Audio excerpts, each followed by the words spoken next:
Last class में हमने देखा था पोटेंशियल के बारे में कि इलेक्ट्रिक पोटेंशियल क्या होता है।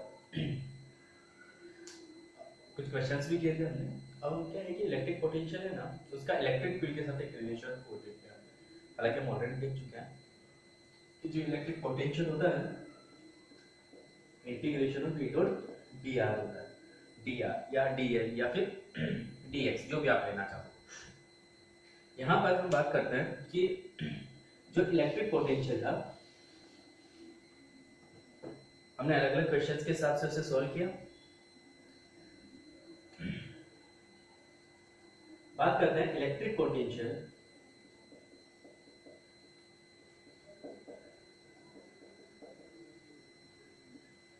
Due to a charge spherical shell.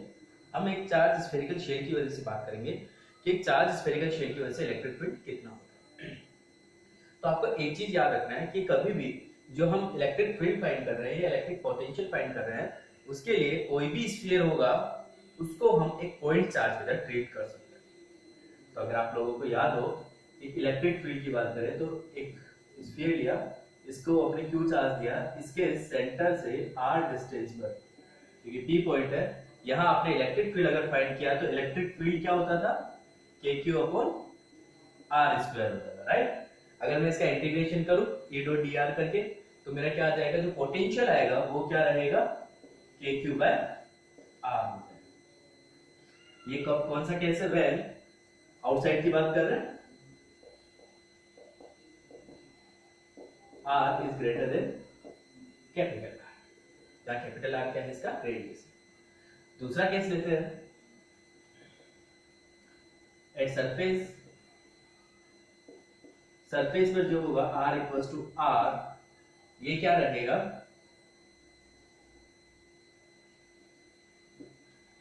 जो इलेक्ट्रिक फील्ड होता था k q by capital R square होता था, तो पोटेंशियल क्या हो जाएगा, kq अपॉन कैपिटल R।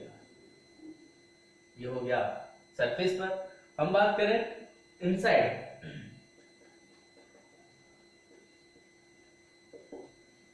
तो इनसाइड की बात करें, r is less than r के लिए यहां पर अगर कोई पॉइंट r है, अब शेल इसका मतलब क्या हो गया, होलो स्फीयर हो गया, होलो स्फीयर हो गया।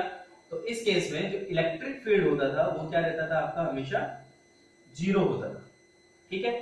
पोटेंशियल देखा जाए तो जीरो लगना चाहिए, v equals to e dot dr, ठीक है, लेकिन ऐसा नहीं होगा, यहाँ पोटेंशियल जीरो नहीं लगेगा, यहाँ पोटेंशियल आएगा kq बाय r। बोलो इस केस में भी ये और अंदर भी पोटेंशियल, ये कैसे हो गया। तो हम बेसिक पे जाते हैं कि पोटेंशियल का अपना बेसिक क्या था। पोटेंशियल का बेसिक था कि work done required to bring a unit positive test charge from infinite to at that point. उस पॉइंट तक लाने में, इनफाइनाइट से लाने में आपने कितना वर्क किया है, वो आपका क्या होता था, पोटेंशियल होता था। तो मैं इनफाइनाइट से किसी चार्ज को लेकर आ रहा हूं, यहां पर मैंने रखा इस r डिस्टेंस पर, तो जो मेरा पोटेंशियल होगा वो kq बाय r होगा। इनफाइनाइट से मैं इस चार्ज को लेकर आ रहा हूं यहां तक, तो यहां तक का जो पोटेंशियल होगा वो kq बाय कैपिटल R होगा। लेकिन जब मैं इनफाइनाइट से किसी चार्ज को लेकर आ रहा हूं अंदर तक, तो अंदर तो चार्ज ही नहीं है, मुझे अगेंस्ट चार्ज के अगेंस्ट फोर्स वो पोटेंशियल फाइंड करना था। लेकिन मुझे ये तो पता है कि जब मैं इनफाइनाइट से इस पॉइंट तक लेकर आ रहा हूं, सरफेस तक लेकर आ रहा हूं, तब तक तो चार्ज था उसके सामने, समझ रहे हो। पोटेंशियल होगा या पोटेंशियल एनर्जी होगी या वर्क होगा, हम वर्क को लेके चलते हैं कि मुझे वर्क करना पड़ा, कब तक वर्क करना पड़ा, जब तक कि सरफेस पर नहीं आ गया। हाँ, सरफेस के अंदर मुझे वर्क नहीं करना पड़ा, लेकिन पोटेंशियल का डेफिनेशन क्या कहता है कि इनफाइनाइट से उस पॉइंट तक लाने में कितना वर्क किया हुआ है वो आपका पोटेंशियल होगा। तो मेरा जो वर्क डन था इस डिस्टेंस तक आने में, प्लस वर्क डन था इससे अंदर आने में, दोनों का वर्क डन ऐड होगा। अब अंदर तो वर्क डन जीरो, क्योंकि अंदर तो वर्क फोर्स ही नहीं लग रहा है, इलेक्ट्रिक फील्ड जीरो है तो फोर्स जीरो है, तो अंदर का वर्क जीरो। लेकिन इनफाइनाइट से इस पॉइंट तक लाने में मुझे वर्क करना पड़ा है, और वो वर्क क्या है, सरफेस वाला वर्क। तो इसका जो फॉर्मूला होगा v equals to kq by r हो जाएगा, ठीक है, इंपॉर्टेंट है ये। तो अगर मैं कर्व प्लॉट करूं पोटेंशियल का, ठीक है, तो किस तरीके का कर्व बनेगा।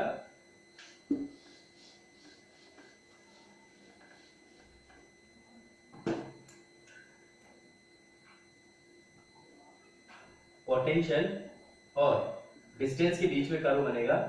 सेंटर पे भी क्या रहेगा, के क्यू बाई आर, ये चलता जा रहा है कहां तक, r इक्वल्स टू आर तक कांस्टेंट रहेगा और उसका वैल्यू क्या होगा, के क्यू बाई आर। उसके बाद में ये डिक्रीज होना स्टार्ट हो जाएगा और किस फॉर्म में डिक्रीज हो रहा है ये देखो, के क्यू अपॉन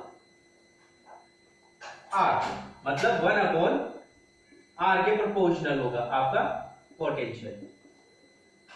ये इस तरीके से डिक्रीज होगा, इनफाइनाइट पे जाकर मीट कर जाएगा, ठीक है। ये आपका हो गया। Electric potential due to a charge shell, मतलब मैं होलो स्फीयर की बात कर रहा था। एक होमवर्क कह लो या आप लोग ट्राई कर सकते हो, electric potential due to a solid sphere, ये वाला आप लोग ट्राई करना। क्या बोल रहा हूं मैं, इलेक्ट्रिक पोटेंशियल फाइंड करना है एक सॉलिड स्फीयर की वजह से। आप लोगों को पता होगा एक सॉलिड स्फीयर की वजह से, नॉन कंडक्टिंग की बात कर रहा हूं, ठीक है, एक सॉलिड स्फीयर की वजह से इलेक्ट्रिक फील्ड क्या होता था, K Q upon R cube into R, मतलब ऊपर आर स्मॉल आर आता था, नीचे आर क्यूब आता था, वैसा कुछ डेरिवेशन था। उसी के रिगार्डिंग आपको सॉल्व करना है।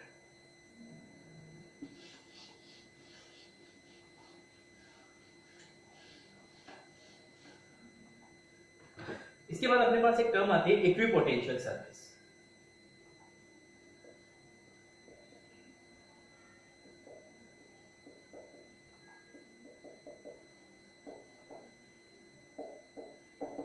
इक्विपोटेंशियल सरफेस, इक्विपोटेंशियल सरफेस क्या है, नाम से पता चल रहा है, इक्वी मतलब जो सेम रहे, इक्वल रहे। तो इक्विपोटेंशियल सरफेस आपकी क्या हो जाएगी कि वो सरफेस जहां पर पोटेंशियल सेम रहेगा, the surface on which potential is same everywhere।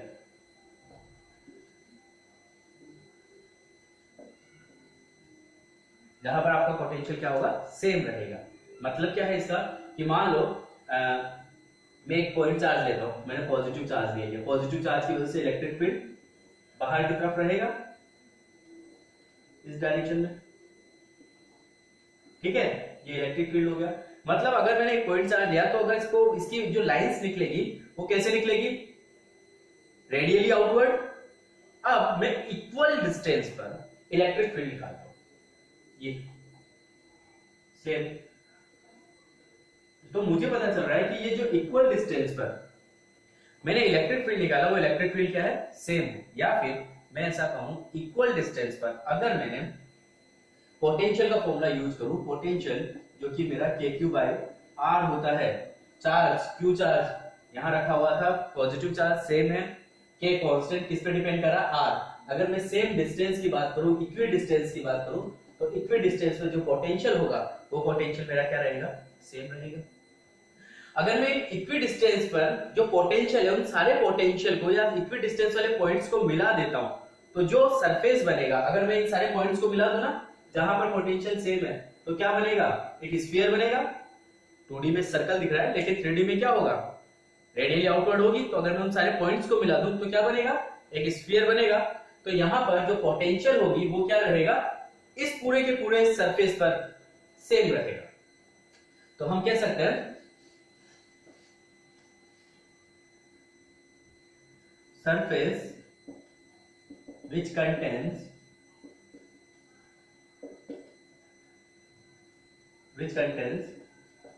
points of same potential। हम ऐसा भी कह सकते हैं कि अगर सेम पोटेंशियल वाले पॉइंट कंटेन कर रहा है तो ये क्या हो जाएगा, आपका इक्विपोटेंशियल सरफेस हो जाएगी। अब इक्विपोटेंशियल सरफेस जो होती है ना, वो हर एक के लिए अलग अलग होती है।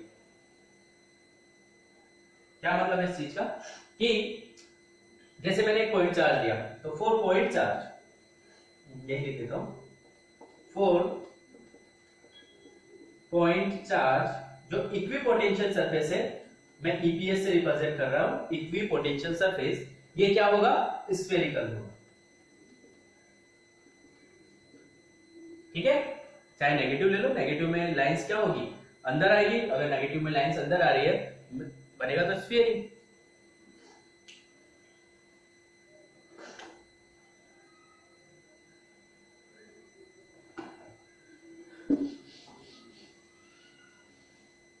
अगर मैं यहां पर एक लाइन चार्ज लेता हूं तो ये सब हम ऑलरेडी ऐसे बना के कर चुके हैं, ठीक है ना। जो फील्ड लाइंस बनाई थी ना हमने, फ्लक्स बनाया था, फील्ड लाइंस बनाई थी, उस टाइम पे हमने सब कुछ किया था। तो यहाँ से जो फील्ड लाइंस निकलेगी या इलेक्ट्रिक फील्ड होगा वो आउटवर्ड होगा।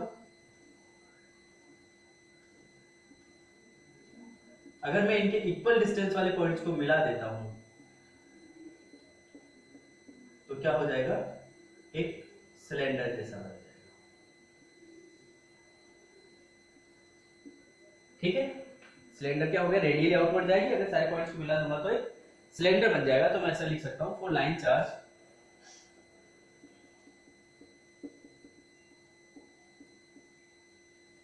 इक्विपोटेंशियल सरफेस होगी, वो क्या होगा, सिलेंड्रिकल होगा।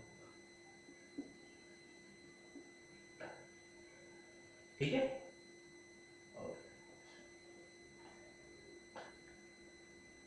थर्ड लेता हूं यूनिफॉर्म इलेक्ट्रिक फील्ड के लिए। यूनिफॉर्म इलेक्ट्रिक फील्ड में फील्ड लाइंस इस तरीके से निकलेंगी। अगर मैं इनके इक्वल डिस्टेंस वाले पॉइंट्स को मिला देता हूं तो क्या बनेगा, तो बनेगा आपका प्लेन बनेगा। तो यूनिफॉर्म मतलब हम शीट की भी बात कर सकते हैं, शीट ले लेते हैं। तो यूनिफॉर्म इलेक्ट्रिक फील्ड, तो यूनिफॉर्म इलेक्ट्रिक फील्ड के लिए इक्विपोटेंशियल सरफेस क्या हो जाएगा, प्लेन हो जाएगा। ठीक है, याद रखना इसमें पॉइंट चार्ज के साथ साथ स्फेरिकल चार्ज भी हो सकता है।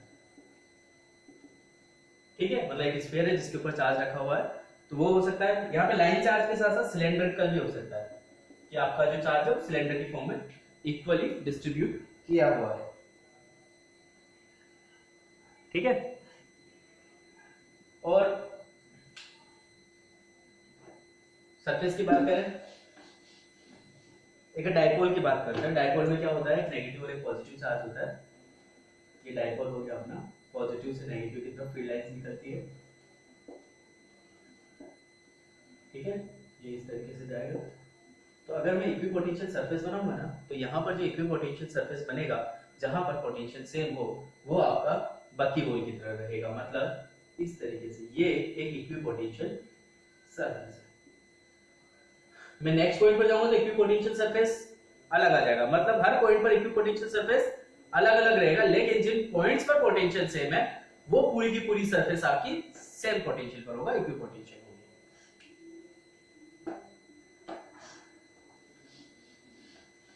अब इक्विपोटेंशियल सरफेस के कुछ कैरेक्टरिस्टिक्स है, एक दो वो देख लेते हैं। फर्स्ट है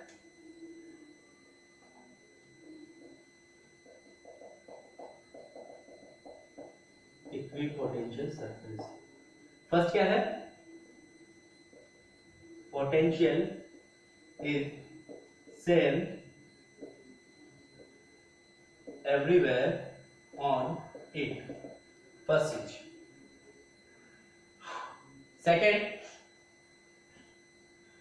देखो इक्विपोटेंशियल सरफेस के परपेंडिकुलर, याद रखो मैं एरिया नहीं बोल रहा हूं, मैं बोल रहा हूं इक्विपोटेंशियल सरफेस के परपेंडिकुलर वेक्टर हमेशा इलेक्ट्रिक फील्ड होता है।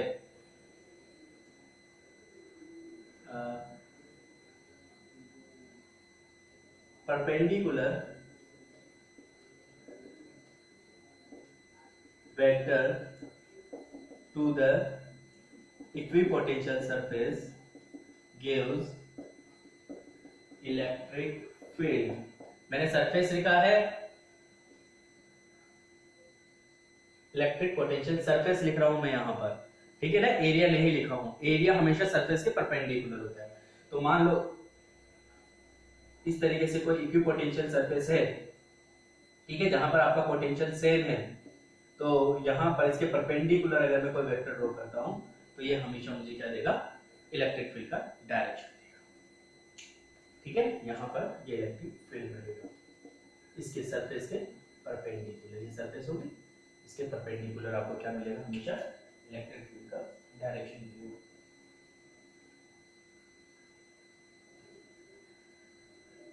थर्ड है work done to bring a charge from one point to another point on equipotential surface is 0। ये क्या हो गया कि work done to bring a unit positive या unit charge, doesn't matter positive और negative, to bring a charge from one point to another point on EPS is 0। अगर मैं एक इक्विपोटेंशियल सरफेस बना देता हूं तो मुझे पता है पोटेंशियल क्या रहेगा, कांस्टेंट होगा और सेम रहेगा पूरी सरफेस पर। मैं ए पॉइंट से किसी इलेक्ट्रॉन को मूव करवाता हुआ लेकर आ रहा हूं बी पॉइंट तक, ठीक है, तो मुझे कितना वर्क करना पड़ेगा, मुझे वर्क पता है, वर्क का फॉर्मूला होता है Q into delta V। Q delta V, V क्या है, V2 माइनस V1, मुझे पता है यहाँ पर इक्विपोटेंशियल सरफेस है तो V2 भी होगा और V1 भी होगा और दोनों सेम होगा, तो यहाँ पर W क्या आ जाएगा, 0, क्योंकि V2 इक्वल्स टू V1 है, इक्विपोटेंशियल सरफेस है, तो यहाँ पर जो आपका वर्क रहेगा वो क्या हो जाएगा, 0 हो जाएगा। ठीक है, इंपॉर्टेंट है ये वाला।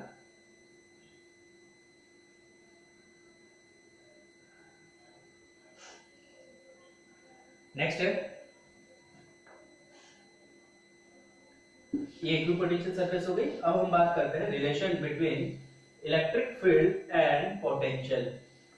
हालांकि हम ऑलरेडी एक फॉर्मूला तो पढ़ चुके हैं, उसी फॉर्मूला को आगे हम डेराइव करेंगे कि इलेक्ट्रिक फील्ड एंड पोटेंशियल में रिलेशन फाइंड करना है।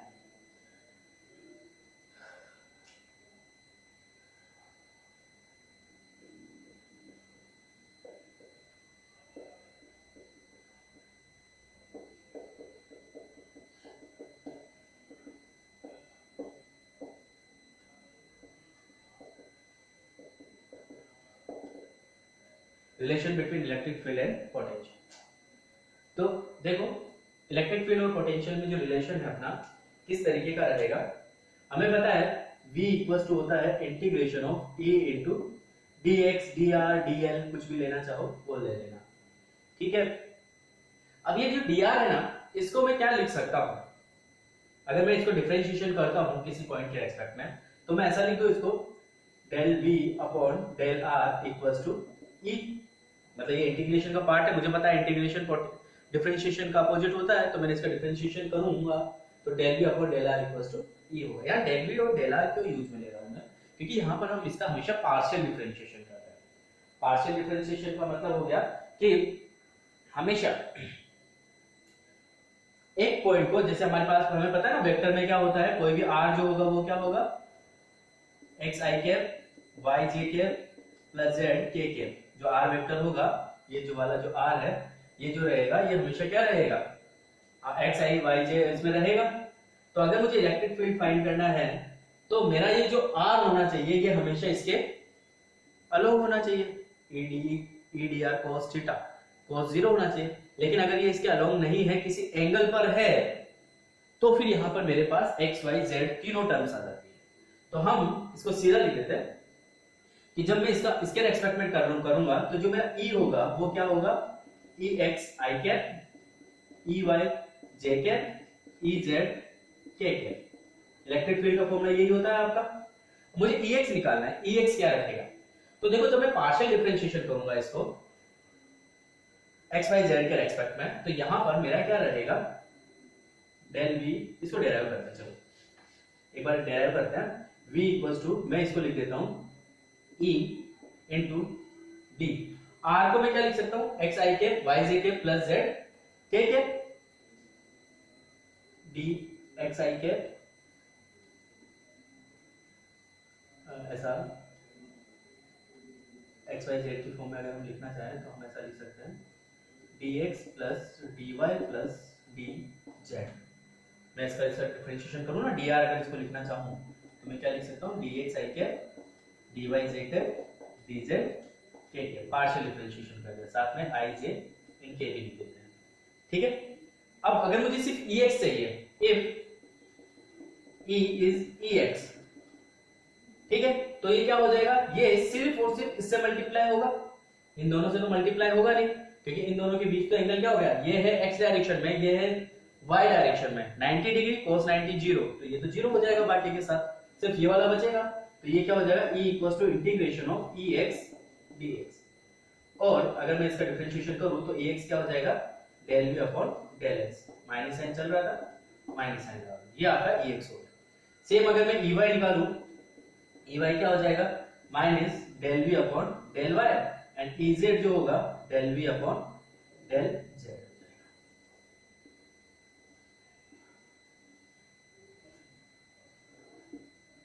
तो जो आपका इलेक्ट्रिक फील्ड हो गया वो हो गया EXI cap plus EYJ cap plus EZ K cap. So E will be, add कर देते हैं, minus del V upon del X I cap minus del V upon del Y J cap minus del V upon del Z K cap. ये आपका relation आ गया electric field और potential के बीच। देखो इसमें समझो इस चीज को,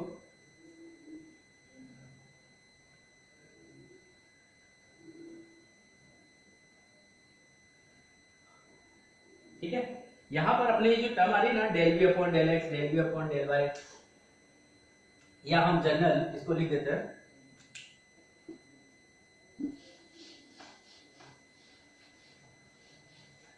हम इसे जनरली लिख सकते हैं। तो इलेक्ट्रिक फील्ड जो हो गया वो क्या हो गया, minus del V upon del R हो गया। यहां del V upon del R कभी भी किसी भी फिजिकल क्वांटिटी के नीचे अगर लेंथ से आप डिवाइड कर देते हो, D R D x D L, किसी से भी अगर आप डिवाइड कर देते हो तो वो फिजिकल क्वांटिटी आपकी ग्रेडियंट बन जाती है। मतलब यहां पर v क्या है, पोटेंशियल, तो dv अपॉन dr आपका क्या हो जाएगा, पोटेंशियल ग्रेडियंट हो जाएगा। मतलब इलेक्ट्रिक फील्ड का हमें एक और नया नाम मिला है और वो क्या है, पोटेंशियल ग्रेडियंट है। तो कई बार क्वेश्चन में आपको इलेक्ट्रिक फील्ड ना देकर लिखा आ जाए ऐसा कि पोटेंशियल ग्रेडियंट इतना गिवन है, then you have to know कि आपका जो गिवन है वो इलेक्ट्रिक फील्ड गिवन है, del V upon del R या del V upon del L का वैल्यू गिवन है। किसी भी फिजिकल क्वांटिटी के नीचे अगर आर आ जाता है तो पोटेंशियल ग्रेडियंट हो जाता है। ठीक है, ये चीज इंपॉर्टेंट है, हमारे आगे भी काम आएगा ग्रेडियंट वर्ड। चलिए और आगे बात करते हैं, ये तो रिलेशन में पता चल गया। फिर आता है अपने, हम क्वेश्चंस करेंगे पहले ना इससे रिलेटेड। नेक्स्ट आता है अपने इलेक्ट्रिक पोटेंशियल एनर्जी।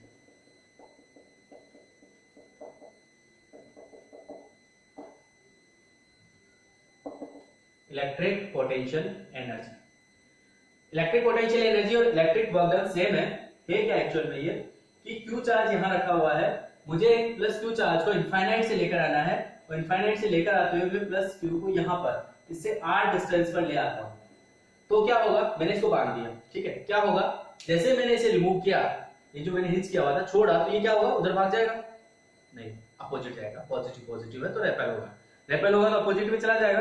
तो मुझे इसको यहां तक लाने में जो वर्क किया मैंने, वो वर्क यहाँ पे क्या हो गया, एनर्जी की फॉर्म में स्टोर हो गया। जब मैंने इसे रिमूव किया तो ये क्या हो गया, उस एनर्जी को लेकर मूव करना स्टार्ट कर गया, मतलब उसी एनर्जी की वजह से ये मूव कर पाया है। तो वो जो इसके पास एनर्जी आई कहां से, इतनी सारी इसके पास एनर्जी आई है, जब मैं इनफाइनाइट से इसको लेकर आया तो मैंने कोई वर्क किया है, और आपको पता है कि जो वर्क होता है वही एनर्जी में कन्वर्ट हो जाता है। तो उस वर्क ने क्या कर दिया, यहाँ पर एनर्जी में कन्वर्जन कर दिया और ये आपका यहाँ पर आकर रुक गया। तो जो पोटेंशियल एनर्जी होती है वो minus of W work done होती है, पोटेंशियल एनर्जी को रूट यू से रिप्रेजेंट करते हैं। ये क्या हो जाएगा, K Q Q upon R. Same चीज इसको मैं क्यू वी भी लिख सकता हूं के क्यू बाई आर को, तो U equal to Q V भी होता है।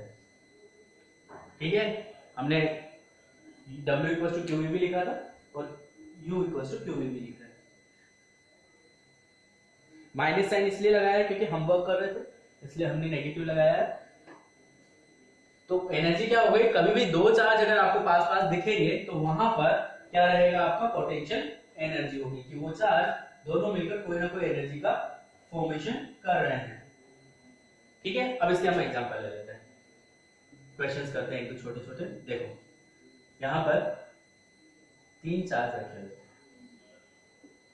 Q Q Q, equilateral triangle है।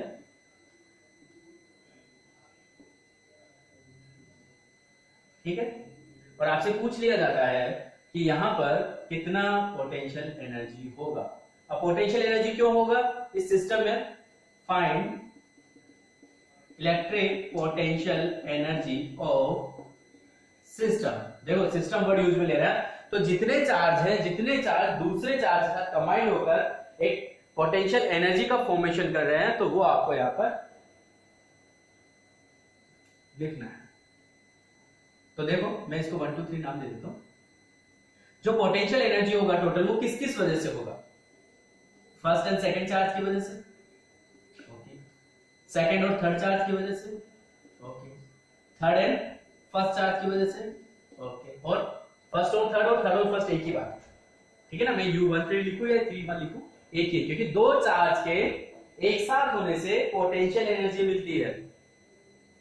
क्लियर है ये चीज, दो चार्ज अगर एक साथ होंगे तो आपको पोटेंशियल एनर्जी मिलेगी। तो यहां पर अगर मैं पोटेंशियल एनर्जी का फॉर्मूला यूज करूं तो क्या हो जाएगा, K Q1 Q2 upon R, K Q1 Q2 upon R, और माइनस में तो minus K Q1 Q2 upon R, minus K Q1 Q2 upon R, minus K Q1 Q2 upon R, क्या हो गया, minus 3K Q square upon A।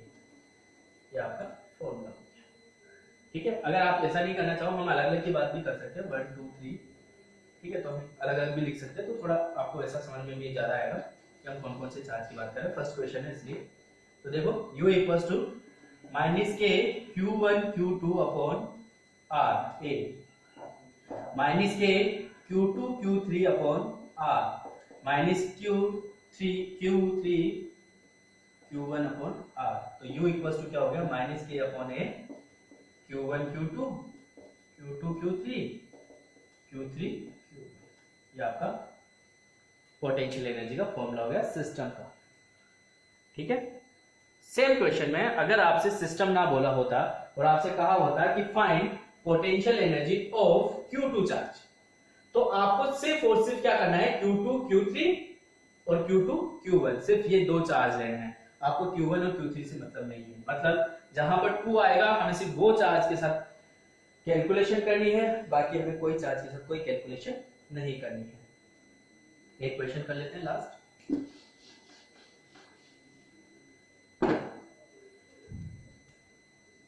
एक square given है, ठीक है, Q1 Q2 Q3 Q4 है, स्क्वायर है तो ए साइड ये, find equipotential energy of system हो गया। तो देखो U12 U23 U34 U41, ठीक है, हो गई ना, 1 2 3 4।